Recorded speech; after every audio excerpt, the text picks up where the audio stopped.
మదనపల్లిలో అతిపెద్ద fashion world SR shopping mall మార్చి 8న హీరోయిన్ మీనాక్షి చౌదరిచే గ్రాండ్ ఓపెనింగ్ 3 లక్షల వెరైటీలు అతి తక్కువ ధరలు. నమస్తే, సుమన్ టీవీకి స్వాగతం. వైష్ణవి హత్య కేసు అంతా బాగా వైరల్ అయిపోయింది. ఒక గర్భిణిని భర్త అంత దారుణంగా చంపడం వెనకాల ఏమన్నా దోషాలుంటుందా అనేది ఒకసారి గురుగారిని అడిగి తెలుసుకుందాం. ఇవన్నీ మనతో వివరించడానికి ఉన్నారండి ప్రముఖ జ్యోతిష్యులు, సంకల్ప మందిర్ నిర్వాహకులు బ్రహ్మశ్రీ నందిపట్ల శ్రీహరి శర్మ గురుగారు ఉన్నారు. వారితో అడుగుదాం. నమస్తే గురుగారు. వాగర్థావివ సంపృక్తౌ వాగర్థ ప్రతిపత్తయే జగతః పితరౌ వందే పార్వతీ పరమేశ్వరౌ. ఆదిత్యాయ చ సోమాయ మంగళాయ బుధాయ చ గురు శుక్ర శనిభ్యశ్చ రాహవే కేతవే నమః. శృంగేరి జగద్గురు పీఠాధిపతులకి, కంచి పీఠాధిపతులకి నమస్కారములు తెలియచేసుకుంటూ కార్యక్రమానికి ప్రారంభిద్దాం.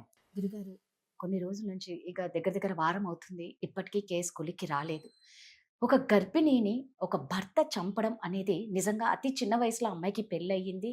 4 నెలలో 5 నెలలో గర్భిణి.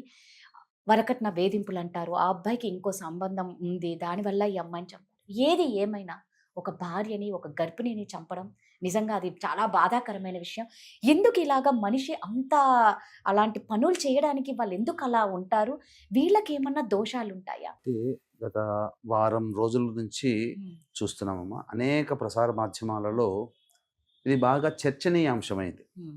అంటే ఎక్కడో మారుమూల పల్లె ప్రాంతంలో తనకు నచ్చినట్టుగా ఆనందంగా చిన్న పిల్ల వీడియోలు చేసుకుంటూ ఏదో ఒక ఇన్ఫ్లుయెన్సర్గా 10 మందికి ఒక యూట్యూబర్గా పరిచయమైనటువంటి అమ్మాయి కారణాంతరాల వల్ల చిన్న వయసులోనే పెళ్ళిళ్ళు చేసుకోవడం, ఆ పెళ్లి చేసుకున్న దారభ్యత ఆనందకరమైనటువంటి జీవితాన్ని పొందలేకుండా అంటే పెళ్ళైన కొత్తలో ఎవరైనా బాగుంటారు, కానీ అది రాను రాను అసలు స్వరూపం అనేటువంటిది బయటపడి తద్వారా ఒక స్త్రీ హత్య మరియు గర్భిణి శిశు హత్య, భ్రూణ హత్య అంటారు. అంటే గర్భము దాల్చిన తర్వాత పెరిగేటువంటి పిండాన్ని కూడా మనం అబార్షన్స్ కూడా చేయించుకునే వాళ్ళు చాలా మంది ఉంటుంటారు. భ్రూణ హత్య అంటారు.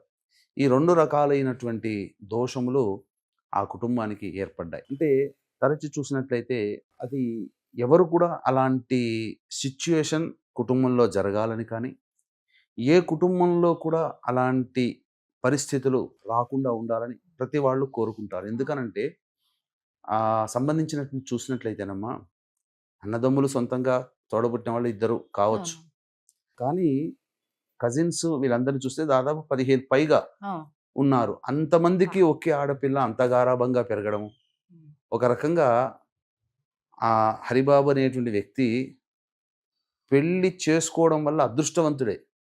ఎందుకనంటే తెలంగాణలో ఒక సామెత ఉంది, బండెడు చుట్టరిక ఉన్న బామర్ది లేని సంబంధం చేసుకోకూడదు అని. అది ఒకప్పటి మాట, ఇప్పుడు కాదు. అంతమంది బావమర్దులు ఉండి ఒక్క అమ్మాయిని అంత గారాబంగా చూసుకున్నప్పుడు అసలు ఇక్కడ బావగారిని అంటే విష్ణువుతో సమానంగా చూస్తారు తెలంగాణ ప్రాంతంలో. అల్లుడు అన్నా బావన్నా ఎంత గొప్పవాడైనా కానీ, ఎంత మామూలు స్థితిలో బావ ఉన్నా చాలా ప్రేమగా చూసుకుంటారు. అంతటి అదృష్టాన్ని జీవితాంతం పొందాల్సినటువంటి వ్యక్తి కొన్ని కారణావేశముల వల్ల ఆవేశంతో తనకి నిర్ణయం తీసుకోవడం, ఆ అమ్మాయిని తన సొంత ఇంట్లోనే హత్య చేయడం, భ్రూణ హత్య కూడా చేయడం, ఇవన్నీ జరిగినటువంటి కారణాంతరం వల్ల చూస్తేనమ్మా, కుటుంబంలో ఖచ్చితంగా దుర్మరణాలు ఉండి తీరుతాయి. అంటే టీవీ జర్నలిస్ట్గా మీకు కొన్ని వాళ్ళ ఫ్యామిలీలు తెలిసి ఉంటాయి కదమ్మా. అంటే నాకంటే బయట వాళ్ళ గురించి, వాళ్ళ ఫ్యామిలీ గురించి నాకంటూ ఏమీ తెలియదు. అంటే మీకు వచ్చిన సమాచారం ప్రకారము ఈ అమ్మాయి కుటుంబంలోనైనా కానీ, అబ్బాయి కుటుంబంలోకైనా కానీ ఏవైనా మర్డర్స్ కానీ, దుర్మరణాలు కానీ ఏమన్నా జరిగాయమ్మా? అంటే ఒక వీడియో రిలీజ్ అయింది గురుగారు. అందులో ఏమంటుందంటే, అమ్మాయి వాళ్ళ అమ్మనే సంథింగ్ ఎవరో మాట్లాడారు, ఈ బంధువులే. ఆల్రెడీ ఈ హరిబాబు వాళ్ళమ్మ వాళ్ళ నాన్నను చంపింది అనేసి, కానీ అది సహజ మరణం లాగా చిత్రీకరించినారు.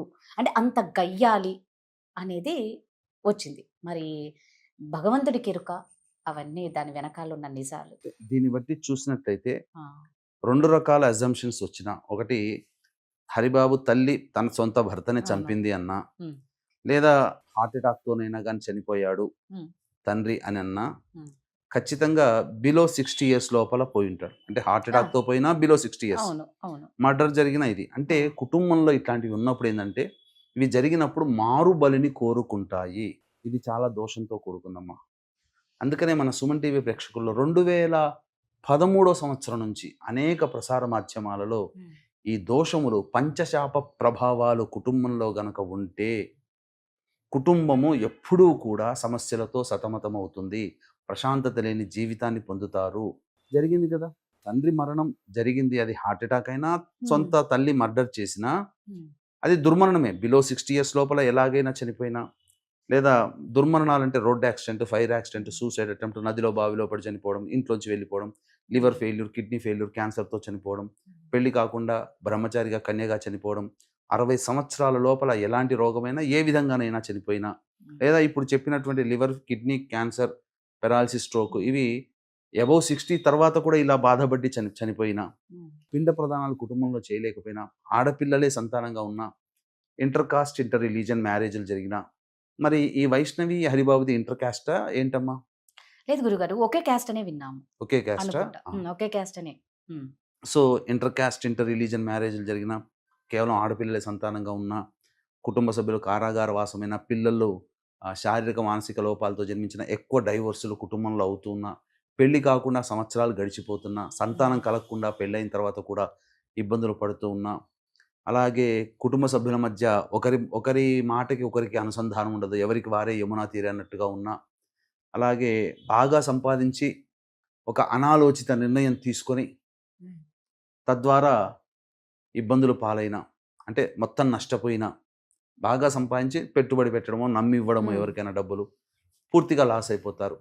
వాళ్ళతో పాటు పెళ్ళిళ్ళు అయిపోతుంటాయి. అంటే వివాహమైన తర్వాత అనే సందర్భంలో ఒక కుటుంబంలో ఒక జంటకి వివాహం అయితే ఆ జంటకి తోపుగా కొన్ని జంటలకు వివాహం అవుతుంది, కొన్ని జంటలేమో పైకి వస్తాయి, కొన్ని జంటలు ఎక్కడ వేసిన గొంగడు అక్కడే ఉన్నా, అలాగే ఏ జన్మలో ఏ పాపం చేసామో నరకయాత్ర అనుభవిస్తున్నామని తరచూ అనుకుంటుంటారు. అట్లాంటివి పెద్దవాళ్ళు తరచూ కలలోకి వస్తున్నా, చనిపోయిన వాళ్ళు దగ్గర కుటుంబీకులు, స్నేహితులు తరచూ కల్లోకి వస్తున్నా, ఇంటి గోడలు క్రాక్స్ వచ్చినా, జిల్ల పురుగులు, బొద్దింకల బెడద ఎక్కువగా ఉన్నా, స్త్రీ హత్య, గోహత్య, బ్రాహ్మణ హత్య, పిల్లిని చంపిన, పాముని చంపిన, అబార్షన్స్ చేసుకుంటారు చాలామంది. ఇప్పుడు కనాల్సిన టైం కాదు అని చెప్పి 3-4 నెలలు కడుపుతో ఉండగానే అబార్షన్స్ చేస్తారు. పెళ్లి కాకుండా కొంతమంది అబార్షన్స్ చేసుకుంటుంటారు. సో ఇలాంటివి కుటుంబంలో గనక ఉంటే ఖచ్చితంగా ఇవి దోషాలే, పంచశాప ప్రభావాలు అంటారు. అంటే స్త్రీ శాపము, గురు శాపము, దైవ శాపము, సర్పశాపము, పితృశాపము. ఏంటంటే ఈ దుర్మరణాలు జరిగినాయంటే, ఈ ఒక దుర్మరణం కుటుంబంలో జరిగితే అక్కడితో మనం ఆ పరిహారం కనుక మనం చేసుకుంటే, దుర్మరణం తాలూకు పంచదోష నివారణ, పంచశాప నివారణ జరిపించుకుంటే ఆ దోషం తాలూకు అక్కడికి ఆగిపోతుంది. తెలియక మనం ఇలాగే మనం ఎందుకులే ఈ పూజలన్నీ ఇట్లాంటివి అని చెప్పి డబ్బు ఖర్చునో, లేకపోతే నమ్మకం లేకనో, చాలామంది ఇలాగే చెప్తుంటారులే అని చెప్పి ఉంటే మళ్ళీ ఫ్యామిలీలో ఇట్లాంటి దుర్మరణాలు మారుబలిని కోరుకుంటాయి. అందుకనే చాలామంది కుటుంబాలలో బాబాయ్ పిల్లలు పోతారు ఇట్లాగే ఎవరైనా అని, కానీ వాళ్ళ సొంత కుటుంబంలోనే జరుగుతుంది. ఇలా ఒకే ఫ్యామిలీ అని అంటే మైల పట్టే బంధుత్వం ఉన్నటువంటి కుటుంబాల వరకు ఈ సంబంధించినటువంటి దోషం ఆపాదించబడింది. కాబట్టి ఎవరి కుటుంబంలో వీక్షించేటువంటి సుమన్ టీవీ ప్రేక్షకులు ఎవరైనా కానీ ఇట్లాంటి దోష ప్రభావం ఉంది అని అంటే ఖచ్చితంగా పరిహారం చేసుకోండి. మీ భవిష్యత్తు తరాలకి రాకుండా ఉంటుంది. ఈనాడు చేసే చిన్న పరిహారం రేపు మీ యొక్క సంపూర్ణ కుటుంబాన్ని కూడా రక్షిస్తుంది అని చెప్పవచ్చు. అందుకనే దీన్ని దృష్టిలో పెట్టుకుని 2013 నుంచి మన పీఠం ఆధ్వర్యంలో ప్రతి నెల ఈ పంచశాప దోష నివారణ పూజల హోమాలు జరిపించడం జరుగుతుంది. మొన్న మార్చి 17వ తారీఖు రోజున కూడా చేయించడం జరిగింది. అలాగే ఏప్రిల్ 17వ తారీఖు రోజున కూడా, వచ్చే నెల ఏప్రిల్ 17వ తారీఖు రోజున కూడా చేయించడం జరుగుతుంది. కాబట్టి ఎవరైనా అవకాశం ఉన్నటువంటి వాళ్ళు ఇలాంటి దుర్మరణ, ఒక వైష్ణవి కేసు అనేటువంటిది ఇటువంటిదమ్మా. ఇప్పటికైనా కానీ మీరు, అంటే ఇక్కడ సందర్భంలో ఎట్లా ఉంటుందంటే, ఇంత చిన్న వయసులో చనిపోతే కోరికలు తీరకుండా చనిపోవడం వల్ల అక్కడక్కడే తిరుగుతూ ఉంటుందట ఆత్మ. ఇప్పుడు ఇంకో బిడ్డ, ఇప్పుడు 2 ఆత్మలే అంతే కదమ్మా, 2 ప్రాణాలు కదా, అక్కడక్కడికే తిరుగుతుంటుంది, తరచూ కలలోకి వస్తూ ఉంటుంటుంది. ఇప్పుడు అదే అంటున్నాడు హరిబాబు అక్కడ జైల్లో. అంటే బయట మాటలు ఏంటి అంటే, పిచ్చి పిచ్చి చేష్టలు చేస్తున్నాడు, ఏదో భయపడుతున్నాడు, కనిపిస్తుంది. అంటే ఇది లా పరంగా, మామూలుగా సైన్స్ పరంగా ఏమంటారు, ఇవన్నీ డ్రామాలు, అంటే బయట అంతా ఇవన్నీ డ్రామాలు అంటున్నారు. మరి అది ఎంత వాస్తవం కావచ్చు, అభూత కల్పన కానీ కావచ్చు. ఆత్మ మాత్రం ఘోషిస్తూ ఉంటుంది. ఖచ్చితంగా. ఎందుకంటే ఆమె కనీసం ఒక 70-80 సంవత్సరాలు జీవించాల్సిన వ్యక్తి లేదు, కదమ్మా. అవును, చాలా చిన్న వయసు కదా చాలా చిన్న గురుగారు. వయసు, 18-19 అదే ఏళ్ళకి. అంతే. ఈ అబ్బాయి వీడు చంపేసేసాడు, దుర్మార్గుడు. ఉమ్, చంపిన ఇది దుర్మార్గమే ఒక రకంగా, నిజంగా అవును. సైకోయిజంతో. అవును. అంటే ఒక ప్రేరణ, అంటే ఆ ఎంత గొప్ప చదువుకున్న వ్యక్తి కూడా ఉమ్, ఎలా ఉంటుందనంటే కొన్ని సందర్భాల్లో తను ఏం చేస్తున్నారో తెలియకుండానే ఇవి అంటే ఇవి ప్రేరేపణ జరుగుతుంటాయి, మారుబలని కోరుకుంటాయి. తండ్రి దుర్మరణం. ఉమ్. అట్లాగే తన తరానికి వచ్చేసరికి తన కట్టుకున్న భార్యని చంపాడు కదా. తన రక్తమే లోపల ఉండేది ఆ బిడ్డ. ఆ, ఇదా. అలాంటిది కాబట్టి ఆ విచక్షణ జ్ఞానాన్ని కోల్పోతారు. అందుకని ఇప్పుడు చాలా మంది కుటుంబాల్లో మర్డర్స్ జరిగినా, మర్డర్స్ చేసినా వాళ్ళ కుటుంబంలో ఖచ్చితంగా ఈ పంచశాప దోష ప్రభావం అనేటువంటిది ఉంటుంది. తరతరాలకి ఆ దోషం. ఇప్పుడు పరిహారం తప్పకుండా ఈ వైష్ణవి తల్లిదండ్రులు చేసుకోవాల్సిందే, ఉమ్, ఆ అబ్బాయి చేయాల్సిందే. ఉమ్. తర్వాత తర్వాత బ్రతికుంటే బ్రతికుంటే ఏమైనా అమ్మాయికి న్యాయం జరగాలనే ఆ భగవంతుణ్ణి కోరుకుంటున్నాము. గురువుగారు చెప్పినట్టు నిజంగా ఇలాంటి దోషాలు ఎవరికైనా ఉంటే మాత్రం ఖచ్చితంగా కింద కనిపిస్తున్న నెంబర్కి కాంటాక్ట్ అవ్వండి, చక్కగా పరిహారాలు చేయించుకోండి. ధన్యవాదాలు గురుగారు. సర్వం శ్రీ ఉమామహేశ్వర పరబ్రహ్మార్పణమస్తు.